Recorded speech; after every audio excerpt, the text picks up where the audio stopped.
Good morning. போன வகுப்புல நான் HNO3 பற்றி கதைச்சிருக்கேன். HNO3 வந்து தூய நிலையில நிறமற்றது என்று சொல்லியிருந்தேன். செறிந்த நிலையில பொதுவாக மஞ்சள் நிறம். மஞ்சள் என்றால் உங்களுக்கு கடும் மஞ்சளாக இல்லாமல் ஒரு பழுப்பு மஞ்சளாக அடிக்கும். மென்மஞ்சள் என்றும் சில நேரத்தில் குறிப்பிடலாம். சரியா? பார்த்துருப்பீர்கள். இது மிகவும் நச்சுத்தன்மையானது, ஒரு எண்ணெய் தன்மையான உறுதியான திரவம் என்று சொல்லியிருக்கோம். சரியா? ஆனாலும் ஒரு வழித்தூண்டல் ஒன்று கிடைக்கும் போது HNO3 பிரிகை அடையக்கூடியது. அதில் பிரிகையில வந்து NO2 வாயு விடுவிக்கப்படுறதால செங்கவில நிறத்தை நாங்கள் அவதானிக்கலாம். ஆகவே இந்த NO3- அயனுக்கு சில நேரத்தில் செறிந்த H2SO சேர்த்து ஹீட் பண்ணினோம்னு சொன்னால் அங்க HNO3 உருவாகி HNO3 வெப்ப பிரிகிற NO2 வரலாம். நாங்கள் ஐதான HCl NO2- சேர்க்கைக்கு அங்க செங்கவில நிற வாயு அவதானிக்கப்படுது. ஆனால் NO3- ஐதான அமிலம் சேர்த்தால் அப்படி அவதானிக்கப்படாது. செறிந்த H2SO சேர்த்து ஹீட் பண்ணிக்கல சில நேரத்தில் எங்களுக்கு இந்த செங்கவில நிற அவதானம் கிடைக்கும். காரணம் HNO3 வந்து HNO3 பிரிகை அடைகிறது. சில கேள்விகளை அந்த மாதிரி கேள்வி போட்டிருக்கிறேன். சரியா? ஓகே, அப்ப நான் உங்களுக்கு கடைசியா HNO3 இயல்புகள் மட்டும் தந்திருக்கிறேன். அதுல இருக்க பாருங்க. முதல் சொல்லியிருக்கேன் நைட்ரிக் அமிலம் எண்ணெய் தன்மையானதுன்னு சொல்லியிருக்கேன். அபாயகரமான திரவம்னு சொல்லியிருக்கேன். அடுத்தது வன்னொட்சியேட்டுங்கருவி அத்துடன் உறுதியானது. தூய HNO3 நிறமற்றது. செறிந்த HNO3 பொதுவாக மஞ்சள் நிறமுடையதுன்னு சொல்லியிருக்கேன். சரி, தூய செறிந்த HNO3 லேசான தூண்டல் மூலம் பிரிகை அடையும். அடுத்த பாயிண்ட் சொல்லியிருக்கிறோம். தூய அல்லது செறிந்த HNO3 லேசான தூண்டல் மூலம் பிரிகை அடையும். உதாரணத்துக்கு நேரடி சூரிய ஒளியில வந்து HNO3 பிரிகையை பற்றி காய்ச்சிருக்கிறான். எழுதாதாக்கள் ஒரு நோட் பண்ணி கொள்ளுங்க. HNO3 வந்து பிரிகை அடையக்கூடியது தூய HNO3 அல்லது செறிந்த HNO3 பிரிகை அடைந்து ஒளி அல்லது வெப்பம் பிரிகை அடைந்து அதன் ஆக்சைடு H2O, NO2, O2 வரும்.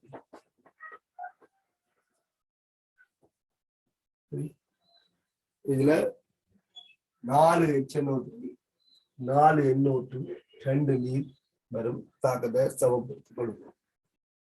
சரிதான்? இந்த NO2 செங்கவில நிறம் வந்து எங்களுக்கு அவதானிக்கப்படும். NO2 செங்கவில நிறம் அவதானிக்கப்படுகிறது.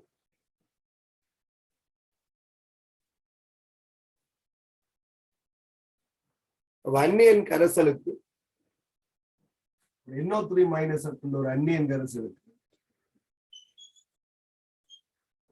NO3- ஒரு அந்நியன் கரைசல் நாங்கள் செறிந்த H2SO சேர்த்து வெப்பப்படுத்தினமாக இருந்தால் NO3- செறிந்த H2SO என்றால் ஐதான H2SO இருந்து வாங்காது. செறிந்த H2SO சொன்ன இந்த H+ வாங்கி HNO3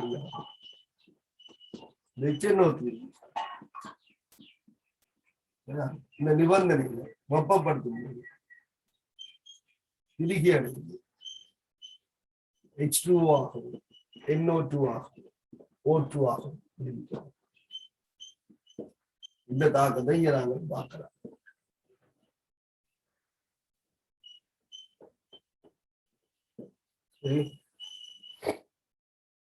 இந்த செங்கவில நிறம் எங்களுக்கு இந்தியம் அவதானிக்கப்படும்.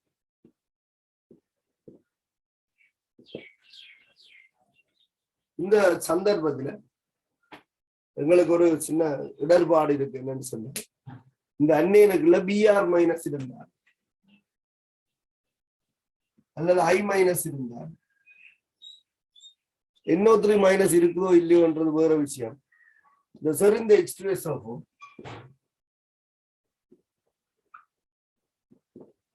Br- Br2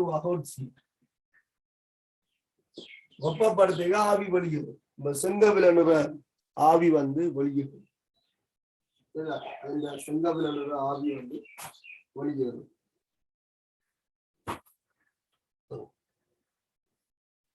Br2ம் செங்கவில வெப்பப்படுத்தி ஆவி வெளியேறும். I- இருந்தால் சரி H2SO4 சேர்த்து வெப்பப்படுத்திக்க I2 வரும்.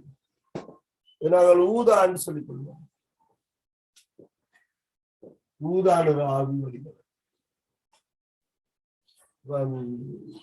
NO3 மைனஸுக்கு சரிந்த H2SO4 சேர்க்கைக்கு இந்த Br மைனஸ் I மைனஸ் அயன்கள் இல்லாத ஒரு சந்தர்ப்பத்தில் சேர்க்கப்படும். அல்லது இதே சோதனையில இந்த இதுகள் இருந்த அளவுகளுக்கு என்ன செய்யணும்னு சொன்னால் இந்த பரிசோதனையில வந்து குறுக்கீடு வந்து ஏற்படுத்தப்படும். சரி, NO3 மைனஸ் மட்டும்தான் சரிந்த H2SO4 வெப்பப்படுத்த செங்கவில வாயுவை தருமண்டி இல்லை. சரி, இங்க வந்து Br மைனஸ் இருந்தாலும் Br2 செங்கவில நிறமாகத்தான் ஒட்சியேற்றப்படும். உங்களுக்கு இது அறிஞ்சிருக்க வேணும். சரியா, இதை நீங்க நோட் பண்ணி கொள்ளுங்க. சரிந்த H2SO4 Br minus I minus அயன்கள் இருந்தாலும் Br2 I2 வந்து இங்க உருவாக்கும்.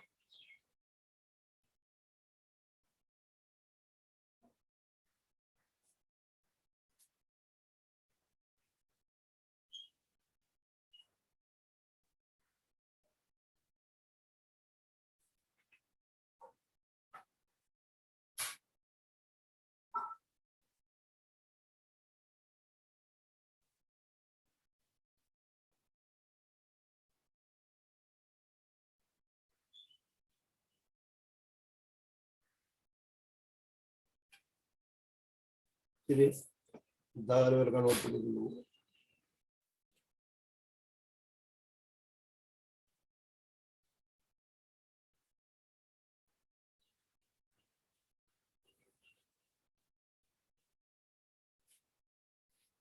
உங்களுக்கு தெரிந்த H2SO4 என்றால் HSO4 மைனஸ் ஆகத்தான் அயனாக்கப்படும். ஐதான H2SO4 வந்து SO4 2 மைனஸ் ஆக அயனாக்கப்படும். சரிந்த H2SO4 முதலாவது அயனாக்கம் தான் முற்றாகும்.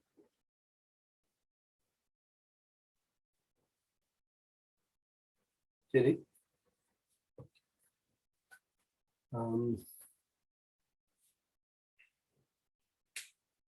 நீங்க இந்த HNO3 கவனித்து கொள்ளுங்க.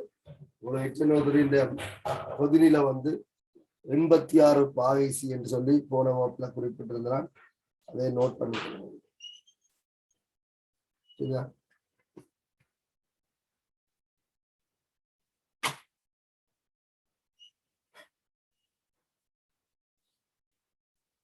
இப்ப அந்நியன் என்ற பெயர்ல நான் சில தேவையான சோதனைகளை சொல்லித்தரலாம். உங்களுக்கு CN மைனஸ் என்று சொல்லப்படுகின்ற ஒரு அந்நியனை பற்றி கேள்விப்பட்டிருப்பீர்கள். சயனைட்டுகள், CN மைனஸ் சயனைட்டுகள்.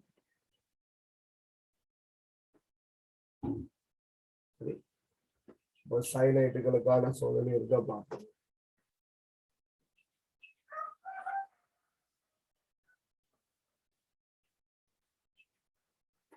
தலையங்கம் போட்டுக்கொள்ளுங்க. சயனைட்டுகளுக்கான சோதனை. சயனைட்டுகளுக்கான சோதனை CN மைனஸ்.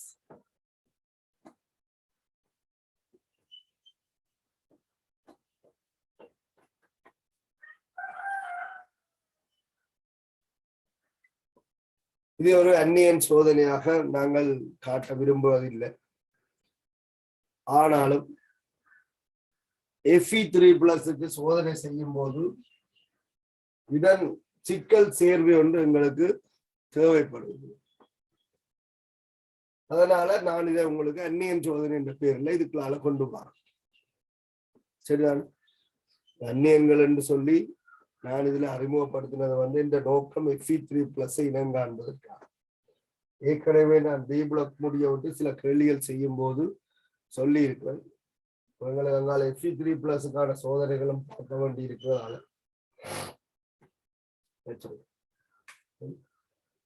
இந்த Cn மைனஸ் அயனை கொண்ட கரைசலுக்கு Cn மைனஸ் அயனை கொண்ட கரைசலுக்கு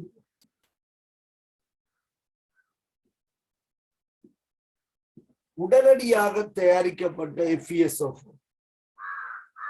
ஏன் உடனடியாக தயாரிக்கப்பட்ட FeSO4?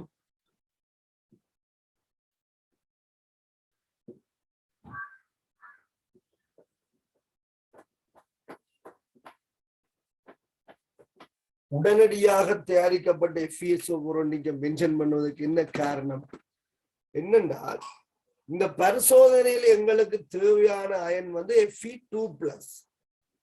அப்ப Fe2+ வந்து ஆய்வு கூடத்தில் என்ன செய்யாது, உறுதியாக இருக்காது. அது வழிபடும் போது நாங்கள் மூடி திறக்கைக்குள்ள Fe2+ இருந்து 3+ ஆக இலகுவாக ஒட்சியிடப்படக்கூடிய கட்டியம் என்று சொல்லியிருக்கு. அப்ப நீங்கள் ஏற்கனவே தயாரித்து ஒரு FeSO4 கரைசல் வச்சிருந்தால் அது Fe2+ ஆகத்தான் இருக்கும் என்பதற்கு எந்த விதமான உத்தரவாதமும் இல்லை. ஏன், அது Fe3+ ஆக ஒட்சியேற்றப்படக்கூடிய ஒரு கட்டியம்.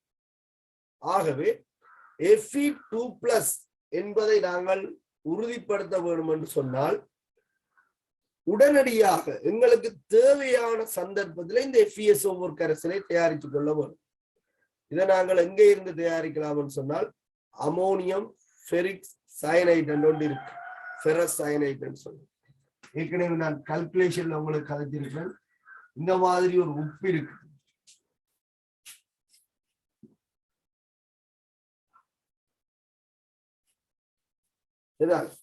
அமோனியம் ஃபெரஸ் சயனைட் என்று இருக்கு. NH4 twice SO4 dot FeSO4 பொதுவாக 24 மடங்கு நீரேற்றப்பட்டிருக்கும். சில நேரத்தில் 12 மடங்கு நீரேற்றப்பட்ட ஒரு திண்மமாக ஆய்வு கூடத்தில் இந்த FeSO4 என்ற ஒரு சேர்வை காணப்படும். இந்த திண்ம பளிங்கில இருக்கும் போது இந்த Fe2+ Fe3+ ஆக ஒட்சியேற்ற முடியாது, இது உறுதியானது. அப்ப ஆய்வு கூடத்துல Fe2+ எங்க இருக்கும் என்று சொன்னால் இந்த திண்ம பளிங்கில தான் இருக்கும். எங்களுக்கு FeSO4 தேவை என்று சொன்னால் நாங்கள் இந்த திண்ம பளிங்கில இருந்து பரிசோதனைக்கு தேவையான சந்தர்ப்பத்தில் FeSO4 தயாரித்துக் கொள்வோம். இதைத்தான் உடனடியாக தயாரிக்கப்பட்ட FeSO4 சொல்றோம். உடனடியாக தயாரிக்கப்பட்ட FeSO4 என்ற அர்த்தம் என்னென்றால் அது Fe2+ அயனை கொண்டிருக்கு, அவ்வளவுதான். ஏற்கனவே கரைச்சி வச்ச கரைசல் என்று சொன்னால் என்ன நடக்கும், அது Fe3+ ஆகவும் மாறிடும். ஆகவே இதுல நீங்கள் தெளிவாக இருக்க வேண்டும். Cn- அயனுக்கு சோதனை என்று நான் இங்க உண்மையா சொல்ல வரையில, இந்த நோக்கம் வேறு. ஆனால் நாங்கள் இதை Cn- அயன் சோதனையாக கருதி கொள்ளலாம். அப்ப உடனடியாக தயாரிக்கப்பட்ட FeSO4 சேர்க்கைகள்ல இங்க என்ன நடக்கும்னு சொன்னால் Fe2+க்கும் சரிதான், FeSO4ல இருக்கிற Fe2+க்கும் இந்த Cn- அயனுக்கும் இடையிலே ஒரு சிக்கல் அயன் ஒன்று உருவாக்கப்படும். உங்களுக்கு தெரியும், Cn- வந்து இணையாக தொழிற்படக்கூடியது. Fe2+க்கும் அங்க இருக்கிற Cn- அயனுக்கும் இடையில ஒரு சிக்கல் அயன் ஒன்று உருவாக்கப்படும். அந்த சிக்கல் அயன் வந்து FeCN6 டைம்ஸ் இருக்கு. அப்படி என்று சொன்னால் சிக்கல் அயன்கள் வந்து சதுர பிராக்கெட்டுக்கு எழுதப்பட வேணும். அந்த நிகர ஏற்றம் வந்து வலது பக்கம் மேல் மூலையில போடப்படும். இது Fe2+, கட்டாயம் Fe2+ ஆகத்தான் இருக்கும்.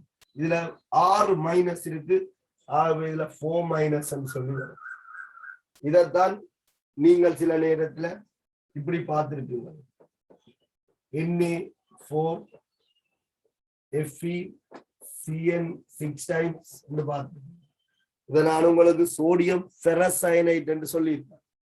லோக்கல்ல நாங்கள் இதை அப்படி சொல்லலாம், ஆனா IUPAC பெயர் அதில் சோடியம் Fe-க்கு 2+ இருக்கு, 3+ இருக்கு. தாள் ஒட்சியேற்ற நிலை கட்டியங்களை அடையாளப்படுத்துறதுக்காண்டி அசன்ற விகுதிச்சொல் பயன்படுத்துறாங்க. ஆகவே ஃபெரஸ் சயனைட் என்று பொதுவாக சொல்லிக் கொள்ளும். Ferrous cyanide, sodium ferrous cyanide என்று சொல்லப்படுகின்ற ஒரு சிக்கல் அயன் உருவாகும். சரியா?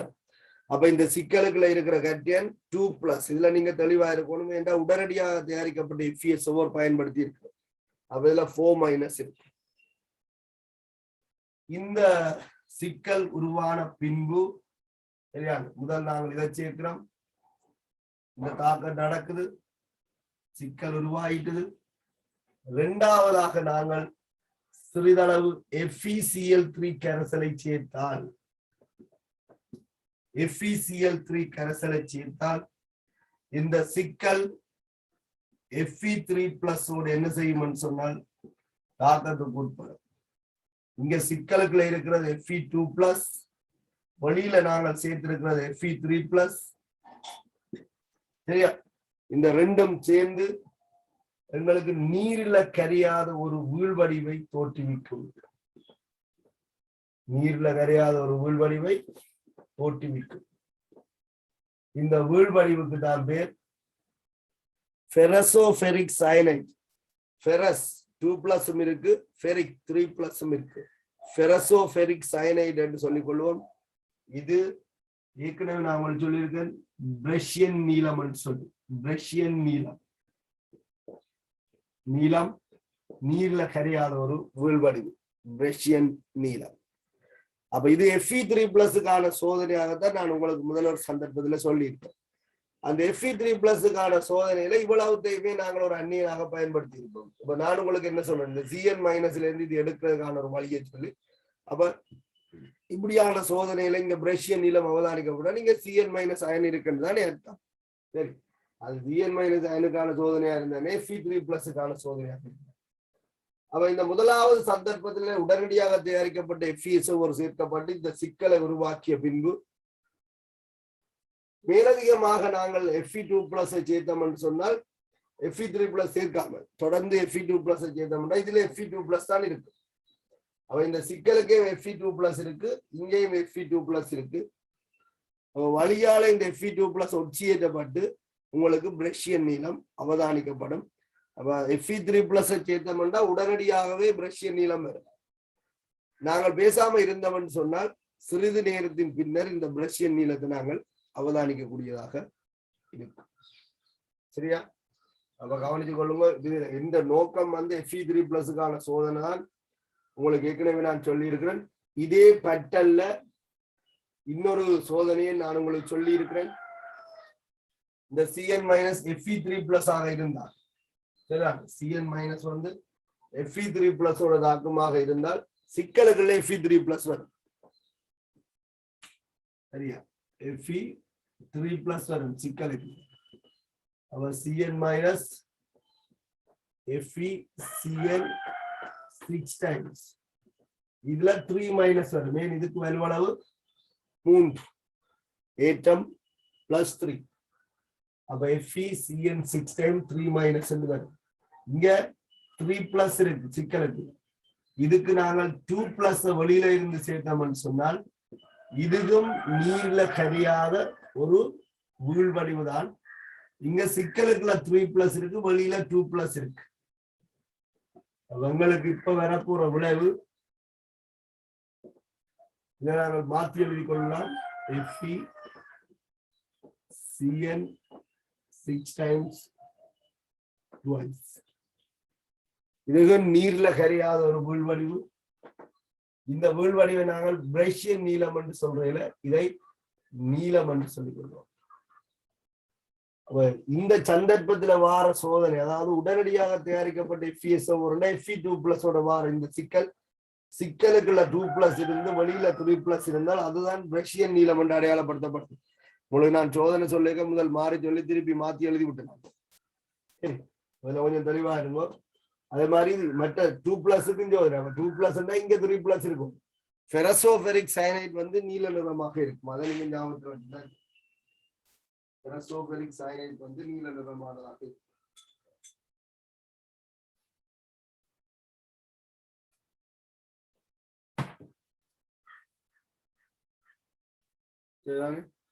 தாக்கத்தையே போட்டுக்கொள்ளுங்க. இந்த படத்தை போட்டுட்டு ஒன்று உடனடியாக தயாரிக்கப்பட்ட FeSO4 சேர்க்கிறோம், இரண்டாவது FeCl3 சேர்க்கிறோம். இது எங்க நோட் பண்ணி வச்சுக்கொள்ளுங்க. உடனடியாக தயாரிக்கப்பட்ட FeSO4 என்பது இந்த திண்மத்தில இருந்து தயாரிக்கப்படுது. FeSO4 Fe2+க்கும் Cn- தாக்கம் நடந்து சயனைடு உருவாக்கும், ஃபெரஸ் சயனைடு உருவாகும். இந்த Fe3+ சேர்க்க உடனடியாக பிரஷ்யன் நீல நிற வீழ்வடிவு தோன்றும்.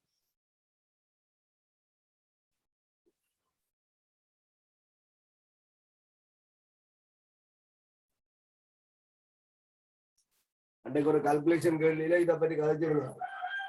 அதுல மூலக்கூட்டு சூத்திரம் பிள்ளையா போட்டிருந்தது, இதுக்கு இப்படி பிரேக்கெட் பண்ணி ஏதோ போட்டிருந்தாங்க. அதனால அந்த கேள்வி ஓபன் போட்டிருந்தாங்க. இந்த திண்மத்துல இருக்கிற Fe2+ வழியால உச்சியிட்ட முடியாது. அப்ப ஆய்வு கூடத்துல Fe2+ வேணும்னா இதுல இருந்தான் தயாரிக்கவும்.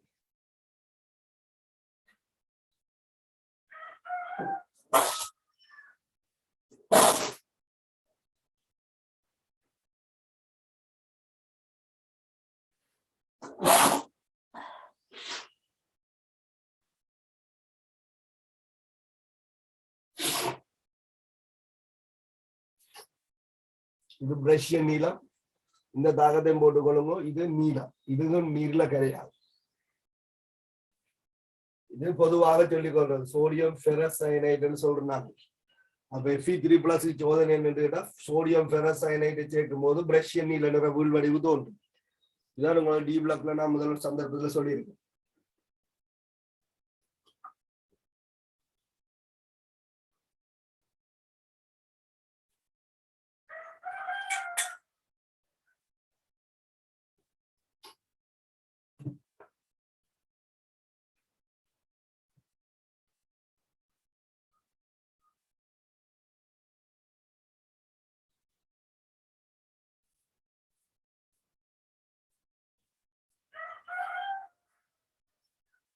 சரி, நோட் போட்டுக்கொள்ளுங்க.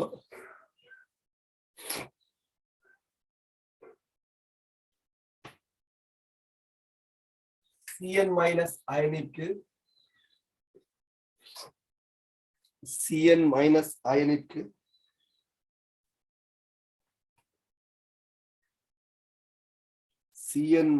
அயனிக்கு உடனடியாக தயாரிக்கப்பட்ட FeSO4 சேர்த்து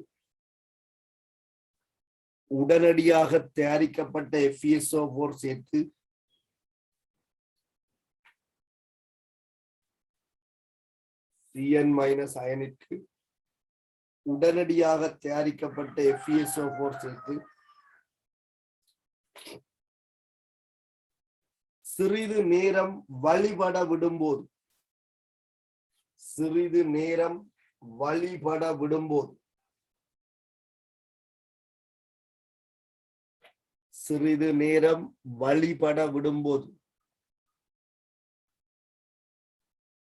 Fe2+ ஆனது Fe3+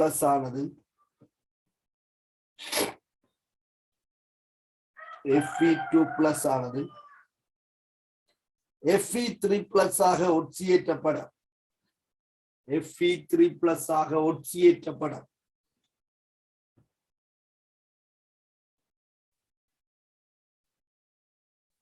பிரஷ்யன் நீல நிறம் தோன்றும்.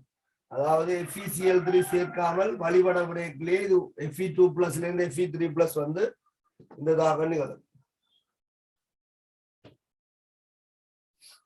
உடனடியாக தோன்றும். அதுதான் Fe2+ ஆனது Fe3+ ஆக ஒட்சியேற்றப்பட பிரஷ்யன் நீளம் தோன்றும்.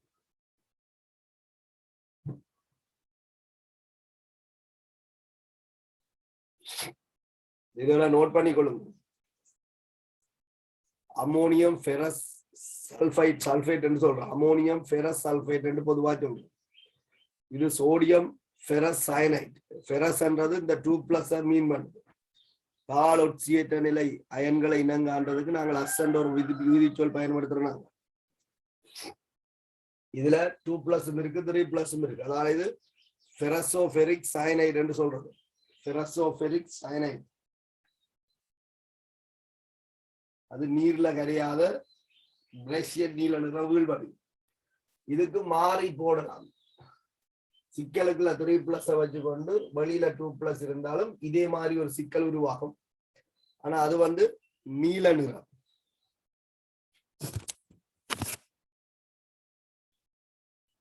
அதுவும் நீர்ல கரையாத வீழ்வடிவுதான் நீலனு.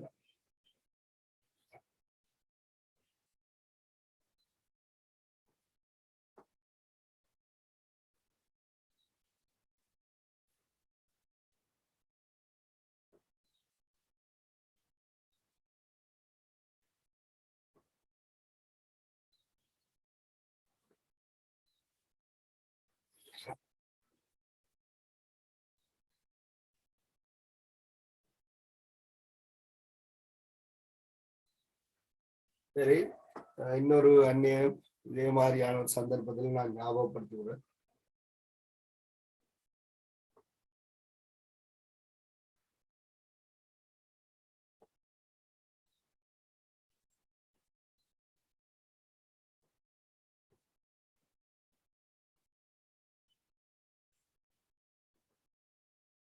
SCN மைனஸ், சரியா, டயோசயனேட் என்று சொல்லப்படுகின்ற ஒரு அன்னி.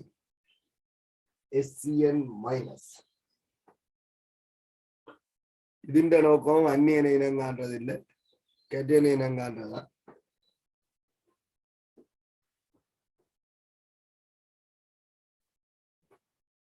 தலையங்கம் போட்டு கொடுக்கும். தயோசயனேட், டயோசயனேட், டயோசயனேட்.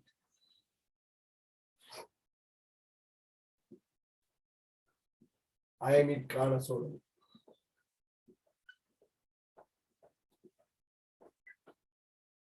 டயோசயனேட். டயோசயனேட் என்பது SCN மைனஸ். சரி, இங்க பழைய புத்தகங்கள்ல CNS இருக்கும். இது ஒரு தவறானது, இது பாவிக்க கூடாது, இப்படி எழுதக்கூடாது. SCN மைனஸ் என்று எழுதலாம், MCS என்று எழுதலாம், CNS என்று எழுதக்கூடாதுன்னு சொல்லி இருந்தவன். நீங்க அதை கவனித்துக் கொள்ளணும்.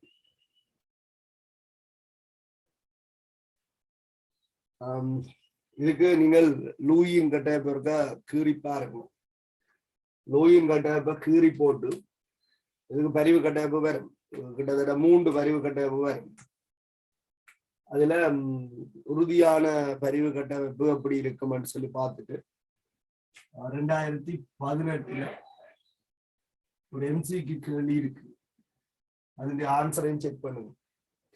நீங்கள் கீறின பரிவு கட்டமைப்பையும் பார்த்துட்டு ஆன்சரையும் செக் பண்ணுவோம். நாங்கள் அடுத்த வகுப்பு அதை பற்றி கேட்கிறேன். சரி, SCN மைனஸ். SCN மைனஸ் வந்து டயோசயனேட். அதுக்கு பரிவு கட்டமைப்புக்கு இருக்கு. லூயின் கட்டமைப்பு பரிவு கட்டமைப்பு குறித்து 2018 ஒரு MCக்கு கேள்வி இருக்கு. அதுல பாருங்க இந்த மாதிரி சொல்லு. சரியா, இது நான் உங்களுக்கு Fe3+ சோதனையாகத்தான் நான் இங்க சொல்ல வரேன். ஆனாலும் அதுக்கு இதை செய்தானே, இதுக்கு அதை செய்தானே இல்லாம என்ன அவதானம் உண்டா தானே வரப்போகுது. அப்ப SCN மைனஸ், SCN மைனஸுக்கு Fe3+ சேர்த்தோம்னு சொன்னா, ஏற்கனவே நான் உங்களுக்கு இதை சொல்லியிருக்கேன். உங்களுக்கு குருதி சிவப்பு நிற வீழ்வடிவு தோன்றும்.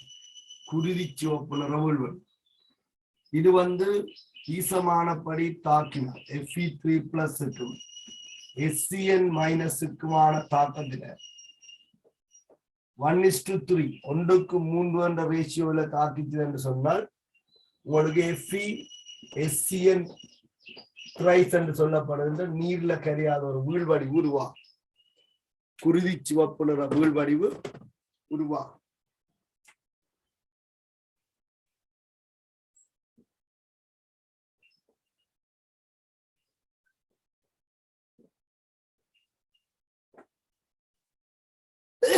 அல்லது கடுஞ்சிவப்பு அப்படின்னு சொல்லலாம். குருதி சிவப்பு நிறம் அல்லது கடுஞ்சிவப்பு நிறம் என்று சொல்லலாம். Fe3+க்கு SCN மைனஸுக்கு அப்படி. ஆனாலும் இதுக்குமான இந்த தாக்கம் மீளும் தன்மைக்குரியதாக இருக்கும். சில சந்தர்ப்பங்கள்ல இது சமநிலை தாக்கமாகத்தான் நாங்கள் உண்மையில எழுதி காட்டுவோம். Fe3+க்கும் SCN இந்த ரசாயன சமையல் என்ற ஒரு பாடத்துல நீங்க படிக்கலாம். தாக்கம் போட்டோம் என்று சொன்னால் 2 மடங்கு தாக்கினோம் 1:2 தாக்கிட்டோம் Fe SCN twice இதுல ஒரு பிளஸ் இருக்கு இது 3+ இல்ல 2 மைனஸ்னால இதுல ஒரு பிளஸ் இருக்கு இது நீர்ல கரையக்கூடியது இதுவும் குருதி சிவப்பு நிறம் தான் இது பிரிகி அடைஞ்சு மீண்டும் Fe3+ ஆகும் HCN- ஆகும் உருவாகக்கூடியது இது கரைசல் குருதி சிவப்பு நிறம்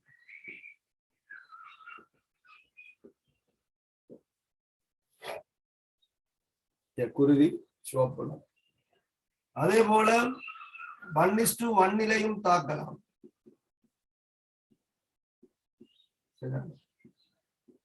1:1 தாக்கினால் Fe SCN முழுவதும் 2+ என்று அதுவும் அதேதான் குருதி சிவப்பு.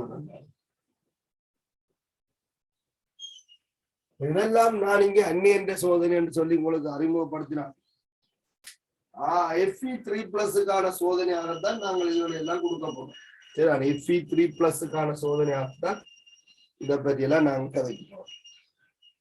உங்களுக்கு என்ன SCN- Fe3+ சேர்த்தானே Fe3+ SCN- சேர்த்தாங்க உங்களுக்கு குருதி சிவப்பு நிறம். பொதுவாக நாங்கள் இந்த SCN- அமோனியம் டயோசைனேட்டாக தான் சேர்க்கிறோம். அமோனியம் டயோசைனேட் NH4 SCN ஆகத்தான் அந்நியனை வச்சிருக்கோம். பொதுவாக இருக்கு அந்நியன் SCN- அமோனியம் டயோசைனேட்டாக பொதுவாக நாங்கள் பயன்படுத்திக் கொள்வோம்.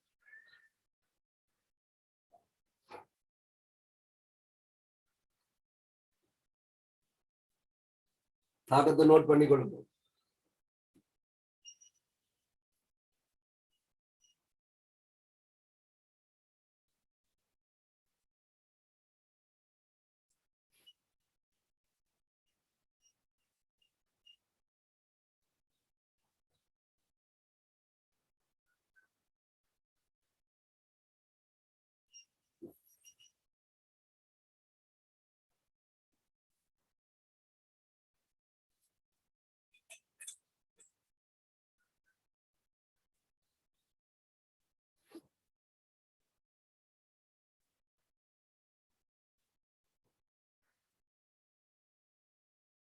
இது கரைசலாக இருக்கும், இது வீழ்வடிவாக இருக்கும்.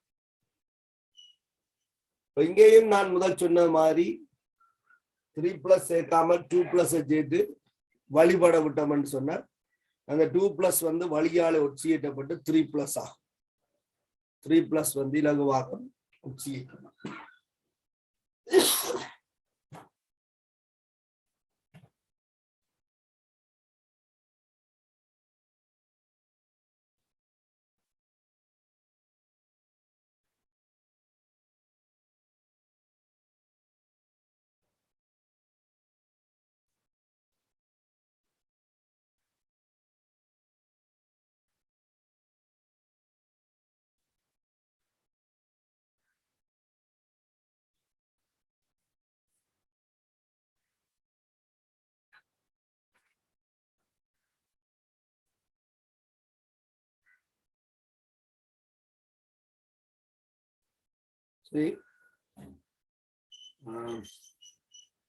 எழுதினால்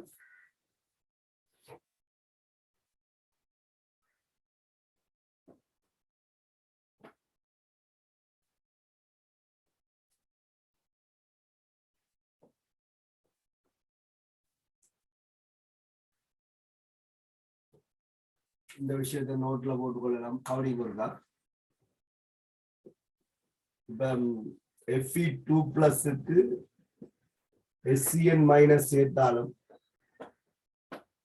Fe2+க்கு SCN- சேர்த்தாலும்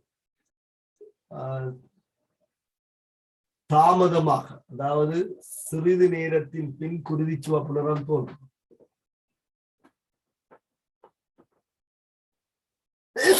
குருதி சிவப்பு அவதானிக்கப்படும். கொஞ்சம் தாமதமாக நிகழும்.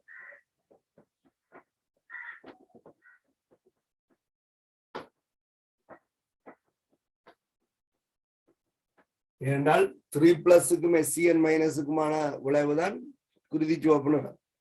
நாங்கள் 2+ சேர்த்திருக்கோம். அப்ப ஏன் தாமதமாகுது என்றால் இந்த 2+ வந்து வழியால ஒட்சியேற்றப்படுது.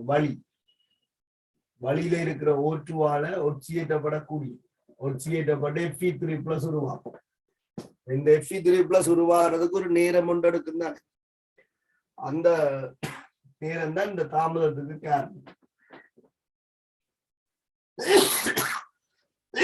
அது நீர்க்கரசலாக இருந்தால் இங்க O2- இருக்கு, அது H2O.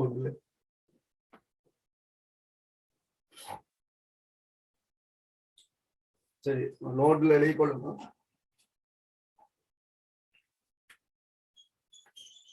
SCN- அயனிக்கு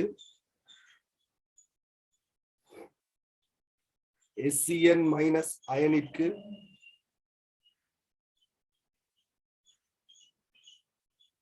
SCN- அயனிக்கு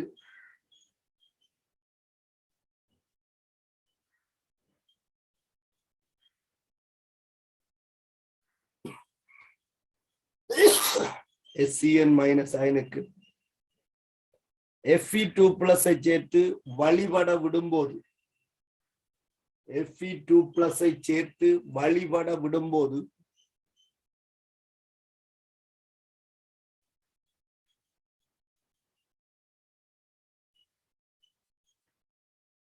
Fe2+ சேர்த்து வழிபட விடும்போது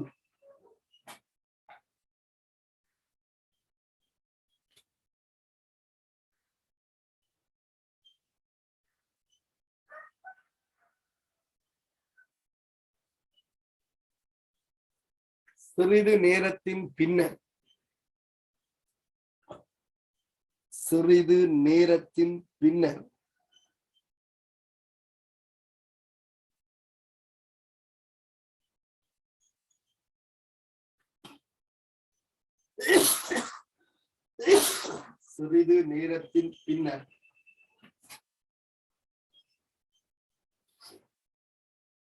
குருதி சிவப்பு நிறம் தோன்றும்.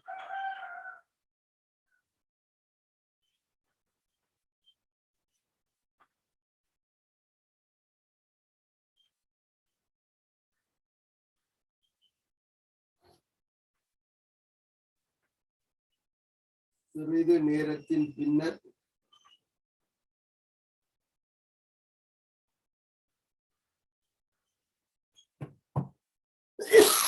குருதி சிவப்பு நிறம் தோன்றும்.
சரி, இந்த இதுகளை நீங்கள் விளங்கிக் கொள்ளணும். என்றால் சில நேரத்துல கேள்விகள் தரும்போது இந்த மாதிரி கூற்றுகள் சொல்லப்படலாம். அதுல Fe3+ இருக்குதா, 2+ இருக்குதா, ஏன் இந்த தாமதம் ஏற்பட்டது, இதுல எல்லாம் உங்களுக்கு தெரிஞ்சிருக்கணும். இதெல்லாம் நான் உங்களுக்கு அந்நியன் சோதனை என்ற பெயர்ல தந்தாலும் Fe3+க்கான சோதனையாகத்தான் இதை நாங்கள் அடிக்கடி பயன்படுத்திக் கொள்ளும். அதுக்கு இதை சொன்னானே இதுக்கு அதை சொன்னானே சரிதானே.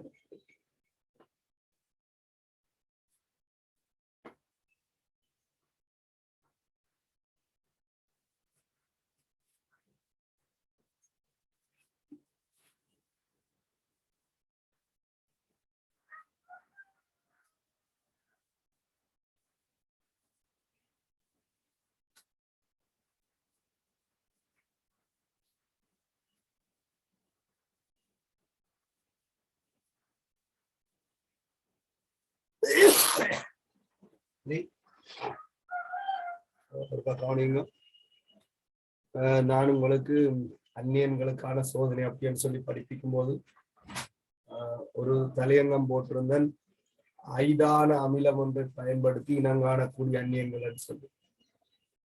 அப்ப அதுல நான் உங்களுக்கு 5 வகையான அந்நியங்களை தான் குறிப்பிட்டிருந்தேன். அதுல ஒன்று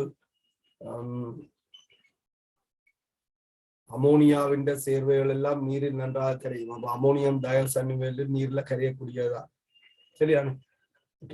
இப்ப என்னோட CO3 2- SO3 2- H2O3 2- NO2- S2- சொல்லி குறிப்பிட்டிருந்தேன். இந்த அந்நியன்கள் ஒரு ஐதான அமிலம் சேர்க்கும் போது வாயு வெளியேற்றம் ஒன்றை கொடுக்குது. அந்த வாயுவை நாங்கள் சோதித்து இனங்காண்பதன் மூலம் இந்த அந்நியன் என்ன என்பதை நாங்கள் இனங்காணக்கூடியதாக இருக்கும். சரி, அதாவது இந்த அந்நியன்களை நாங்கள் இந்த வழியால மட்டும்தான் இனங்காணலாம் என்று இல்லை. அதுக்கு நான் ஒரு எக்ஸாம்பிள் அங்க செய்திருக்கிறேன். H2O3 2- வீழ்வடிவாக்கல் முறை மூலமாகவும் நாங்கள் இனங்காணக்கூடியதாக இருந்தது. இப்படி இந்த அந்நியன்களை வீழ்வடிவாக்கல் மூலம் இனங்காணலாம். நான் இந்த படிப்பிக்கிறது இலகுவாக்குறதுக்காண்டிதான் இந்த தரையங்களை கொண்டு போட்டு அதுக்காக இந்த கண்ணியங்களை கொண்டு. ஆனாலும் C2O4 2- NO3- இந்த மாதிரியான அயன்களுக்கு நான் குறிப்பிட்டது போல ஐதான அமிலங்களோட அவதானிக்கத்தக்க மாற்றம் இல்லை என்றாலும் செறிந்த அமிலங்கள் சரி H2SO4 அந்த மாதிரியான அமிலத்தோடு என்ன செய்தேன்னு சொன்னால் அவதானிக்கத்தக்க ஒரு மாற்றம் கிடைக்குது. ஆகவே அதை நான் குறிப்பிட தந்திருக்கிறேன், நோட்ல. அப்ப அங்கே 5 அந்நியன் படிச்சிருக்கிறீங்க. இதுல C2O4 2- மற்றது NO3- பற்றி காய்ச்சிருக்கோம். சரி, 7 அந்நியன் படிச்சிருக்கேன். நான் உங்களுக்கு CN- பற்றியும் SCN- பற்றியும் சொல்லியிருக்கேன். அது Fe3+ சோதனையாக தான் நாங்கள் அதிகமா பயன்படுத்திக் கொள்வோம். நீங்கள் CN- இருந்து எப்படி இந்த சிக்கல் வருது, அந்த சிக்கலுக்கு Fe3+ பிரஷ்யன் நீளம் தோன்றதை பற்றி சொல்லியிருக்கு. சரியா? அப்ப உங்களுக்கு பிரஷ்யன் நீளம் யாருக்கு வரும்னு சொன்னா உடனடியாக தயாரிக்கப்பட்ட FeSO4 சேர்த்த சந்தர்ப்பத்திலாம். அப்ப சிக்கலுக்குள்ள 2+ இருக்கும், வெளியில 3+ இருக்கும். மாறி போட்டால் நீல நிறம் பெறும். அப்ப CN- சோதனை நீங்கள் படிக்க அங்க நீங்க உடனடியாக தயாரிக்கப்பட்ட FeSO4 மென்ஷன் பண்றீங்க. அப்ப உங்களுக்கு விளங்கும் சிக்கலுக்குள்ள யார் வருது, 2+ வருது. அப்ப பிரஷ்யன் நீளம் யாருக்கு வரும், நீளம் யாருக்கு வரும் என்பதில் நீங்கள் கொஞ்சம் தெளிவாக இருக்கலாம். நீங்கள் எழுதிக்க தெளிவாக எழுதணும். சில நேரத்தில் கேள்விகள் எல்லாமே நீளம் என்று சொல்லப்படலாம். சரி, அது கேள்விகள்ல குறிப்பிடும் போது அப்படி நீளம் என்று சொன்னாலும் நாங்கள் சரியென்று எடுத்துக்கொள்ள வேண்டிய.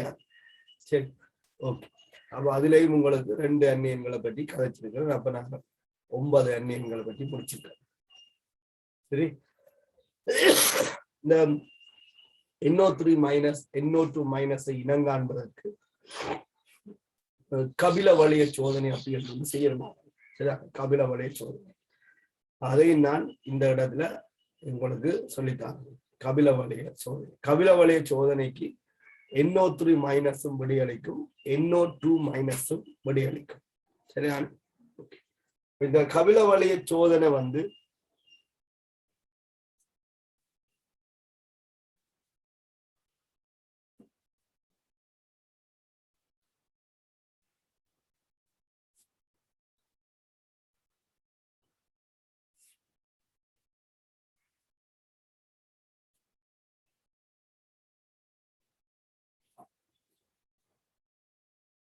கபில வளைய சோதனை NO3- அயன்களும் NO2- அயன்களும் விடையளிக்கக்கூடியது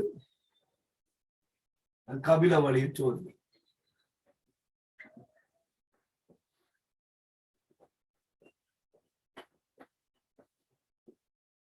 இந்த அயன்களுக்கு இது ஒரு சிறப்பு சோதனையாக இருக்கும். ஒரு கொதிகுழாயில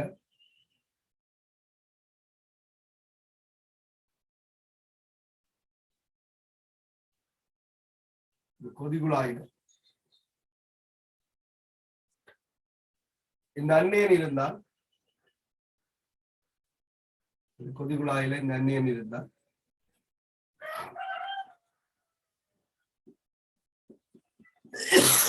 கண்டதாவுண்டு அல்லது சரி ஸ்பெஷலா NO3 மைனஸ் தான் நாங்கள் சொல்லிக் கொள்வோம். NO2 மைனஸும் வெளியளிக்கக்கூடியது. இங்கேயும் உடனடியாக தயாரிக்கப்பட்ட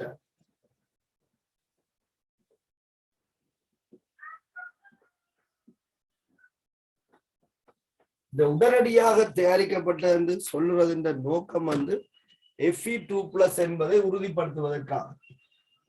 ஏனென்றால் Fe2+ கரைசல் நிலையில நிலைச்சிருக்காது, வழியால் ஒட்சியேற்றப்படும் சொல்லிட்டு. அப்ப Fe2+ நாங்கள் முதல் சேர்ப்போம். Fe2+ முதல் Fe2+ Fe2+ சேர்த்த பின்பு செறிந்த H2SO4 concentrated H2SO4 அதே ஒரு ரொப்பர் ஒன்றில் எடுத்து, தெரியும் ரொப்பர் ஸ்கூல்ல இருக்கும், ரொப்பர் ஒன்றில் எடுத்து இந்த சுவரின் விளிம்பில நேரடியாக சேர்க்கிறீங்க. சுவரின் விளிம்பில வச்சு நாங்கள் துளியாக இடும்போது செறிந்த H2SO4 கிட்டத்தட்ட பாகுநிலை திரவமாகத்தான் இருக்கும். அதை என்ன செய்ய வேண்டாம், இந்த சாய்வாக இருக்கிற இந்த கொதிகுழாயில வடிஞ்சு வரும், ஓரமா வடிஞ்சு வரும். அப்படி வடிஞ்சு வரும்போது இந்த திரவம் என்ன செய்யும், கொதிகுழாய் சாய்வாக இருக்கிறனால திரவம் சாய்வு கிடையாக இருக்கும். இதுலவாக இந்த திரவம் இங்க நேரடியாக பெறவாமல் இந்த திரவத்தின் மேற்பரப்புல பெறவும். சோதனை குழாய்க்குள்ள இருக்கிற திரவம் இருக்குதான், அந்த திரவத்தின் மேற்பரப்பு விளிம்பில பெறவும், சைட்டா வட்டமா பெறவும்.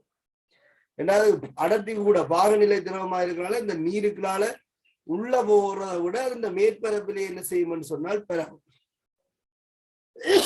அப்படி மேற்பரப்புல பெறவும் போது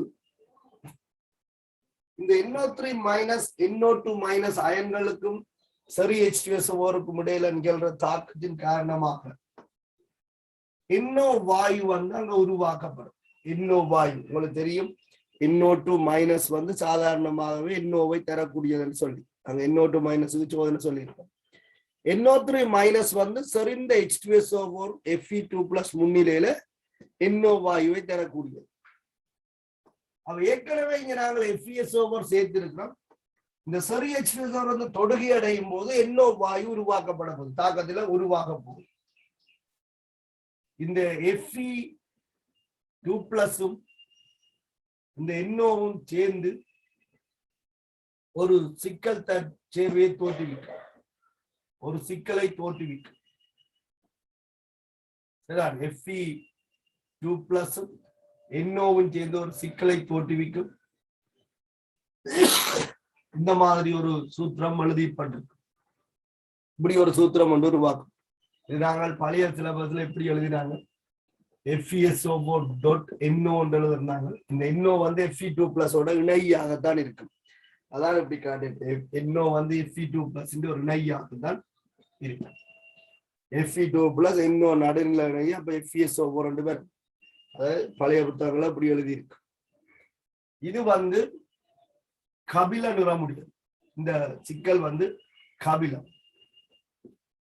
இந்த கரைசல் தொடுகையில இருந்து இப்படியே வலிஞ்சு திரவத்தின் மேற்பரப்புல இப்படி பெறவைக்குள்ள அந்த திரவத்தின் மேற்பரப்பு முழுவதுமே என்ன செய்யும் சொன்னால் இந்த கபிலம் தோன்றும். அதுதான் கபில வளையம் என்று சொல்றோம். பிரவுன் ரிங் டெஸ்ட் தான் சொல்றது. இந்த மேற்பரப்பு என்ன செய்யும் சொன்னால் அப்படி ஒரு கபில புகாரால மூடப்படும். ஒரு கபில புகார் தோன்றுவதை நாங்க பார்த்தோம். சரி H2SO4 இந்த மேற்பரப்புல ஸ்ப்ரீட் பண்ணி கொண்டு வரைக்குள்ள அந்த மேற்பரப்பு முழுவதும் வளையமாக கபிலம் தோன்றும். அதனாலதான் நாங்கள் இதை கபில வளைய சோதனை சொல்றோம். யார் விடியளிக்கும்? NO3 மைனஸ் அயன்களும் விடியளிக்கும், NO2 மைனஸ் அயன்களும் கபில வளைய சோதனைக்கு விடியளிக்கும். சோதனை செய்ய என்ன செய்யறோம்? உடனடியாக தயாரிக்கப்பட்ட FeSO4 சேர்க்கிறோம், செறிந்த H2SO4 சேர்க்கிறோம்.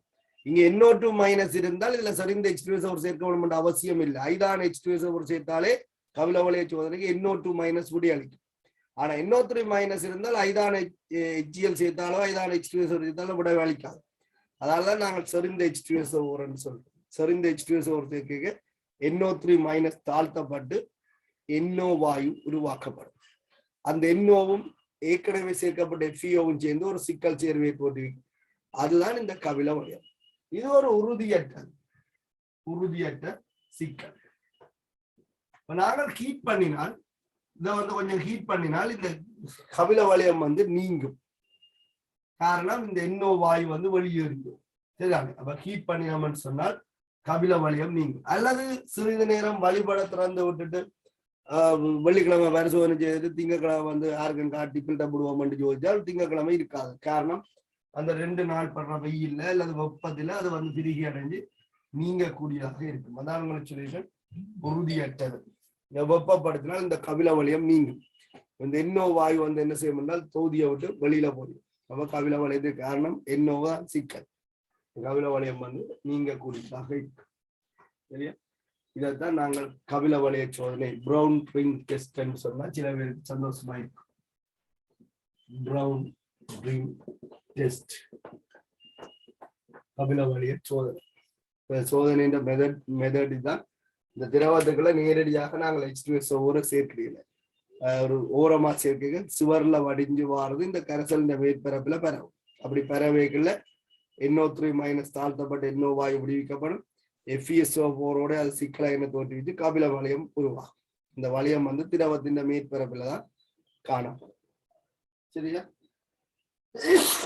இதுதான் கபில வளைய சோதனை என்று நீங்க சொல்றது.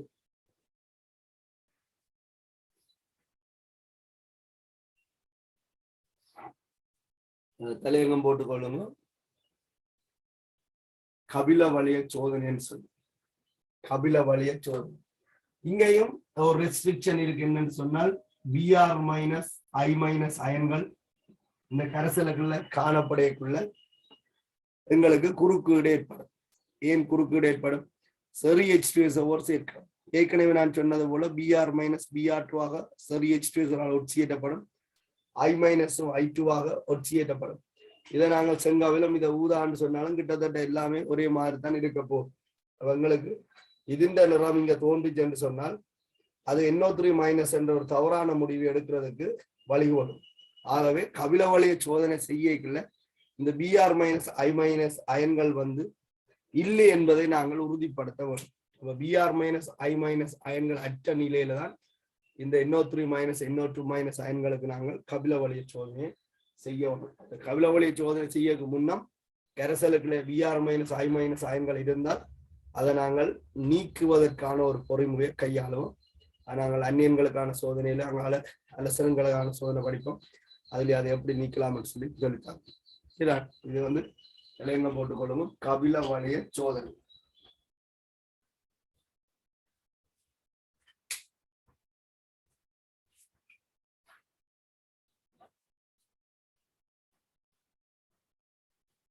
எழுதுங்க. Br மைனஸ் I மைனஸ் அயன்கள் அற்ற நிலையில்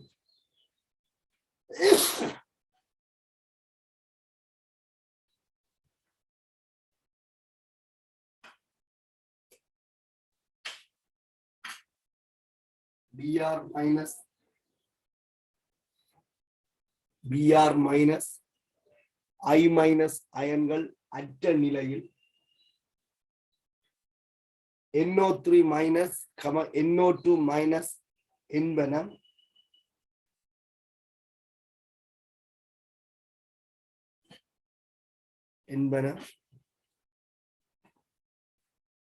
கபில வளைய சோதனைக்கு உட்படுத்தப்படுகின்றது. கபில வளைய சோதனைக்கு உட்படுத்தப்படுகின்றது. இது ஸ்பெஷலா நாங்கள் இந்த கபிலவளைய சோதனை செய்யறது NO3 மைனஸுக்கு தான். என்றால் NO2 மைனஸுக்கு ஐதான அமிலம் ஒன்று சேர்க்கையே சாதாரணமாக அது இனங்காணக்கூடியதாக இருக்கு. சரி, இதை எழுதி கொள்ளுங்க. இந்த படத்தை சரி போட்டு முதலாவது உடனடியாக தயாரிக்கப்பட்ட FeSO4 சரி H2SO4.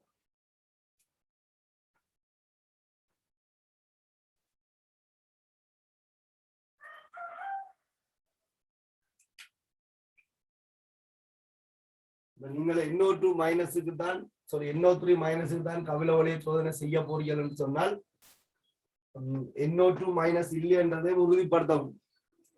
அப்போ ஒரு ஐதான அமிலம் ஒன்றை முதல் சேர்த்து பார்க்கறது தானே. ஐதான அமிலம் ஒன்று தந்த கரைசலுக்கு ஐதான அமிலம் ஒன்றை சேர்க்க செங்கபில நிற வாயு வெளிவரையில அங்க NO2 மைனஸ் இல்லைன்னு அர்த்தம்.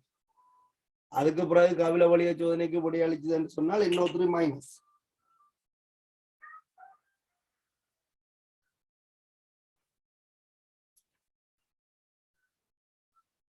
இதுல நான் NO3 மைனஸ் சொல்றேன். இப்ப இந்த NO2 மைனஸ் தாக்கத்து தான்.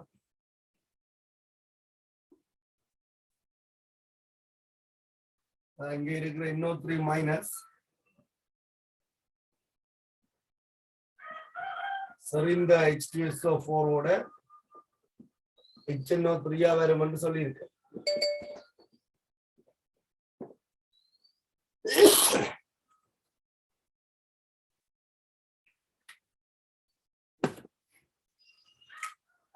இந்த HNO3 Fe2+ ஓட தாக்கும். Fe3+ ஆக இது ஒட்சியேற்றப்பட HNO3 NO-வாக தாழ்த்தப்படும்.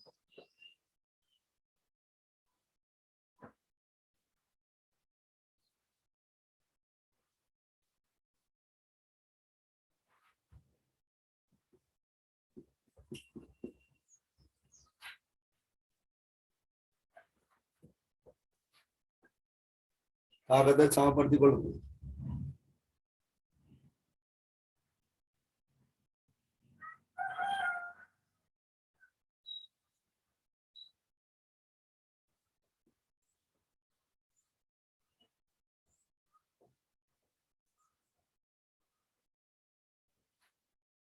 இதுல உருவாக்கப்பட்ட இன்னும்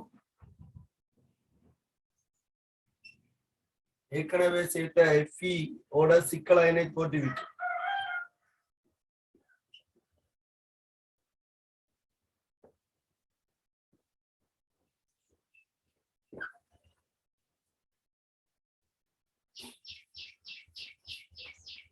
இதுதான் கபில வளையம்.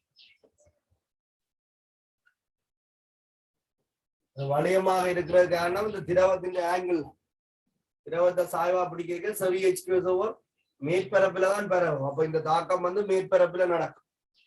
அப்ப சுவரோட சுத்தி இந்த தாக்கம் நடக்கும். ஏன் சுவரோட அப்படி உங்களுக்கு தெரியும், ஒரு தண்ணி ஒன்று போய்க்க நாங்கள் ஒரு தொடுகை ஏற்படுத்தி எங்களோட தொடுகையில என்ன செய்யணும்னா அந்த நீர் மடிய வலிக்கிட்டு.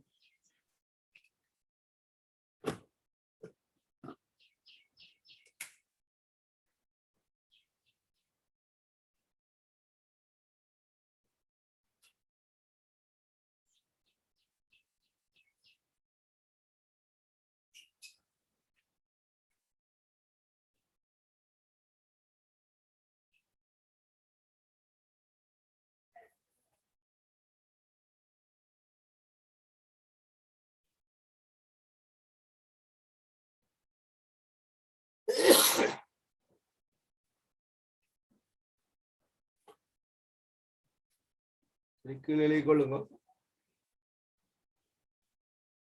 கபில வளையம் உறுதியற்றது. வெப்பப்படுத்தும் போது நிறம் நீங்கும். கபில வளையம் உறுதியற்றது. வெப்பப்படுத்தும் போது நிறம் நீங்கும். இதுல NO3 மைனஸ் இருக்கிறதால சரி H2SO4 பயன்படுத்தினாதான் NO வரும். ஐதான NO2 மைனஸ் ஐதான H2SO4 இந்த கபில வளைய சோதனைக்கு விடையளிக்கும். ரெண்டும் இருந்தால் எங்களுக்கு குழப்பம் எதுல இருந்து இது வந்தது குழப்பம். அப்ப நாங்களே NO2 மைனஸ் இருக்கோ இல்லையோன்னு பாக்குறதுக்கு முதல் என்ன செய்வோம், ஆரம்பத்திலே கொஞ்சம் அமிலத்தை சேர்த்து பார்ப்போம். NO2 மைனஸ் இருந்தால் வாயு வரும், செங்கவில நிற வாயு வரும். NO3 மைனஸ் வராது. அதனால ஸ்பெஷலா NO3 மைனஸுக்கு தான் இந்த கவில உலை சோதனையை நாங்கள் செய்து உறுதிப்படுத்துவோம். NO2 மைனஸும் படி அளிக்கும்.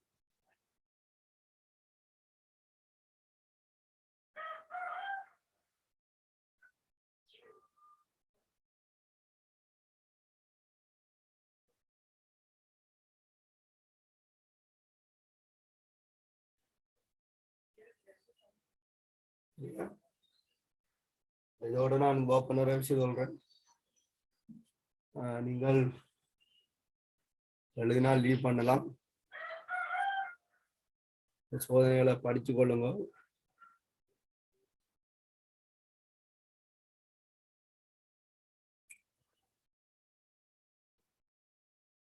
சரியா?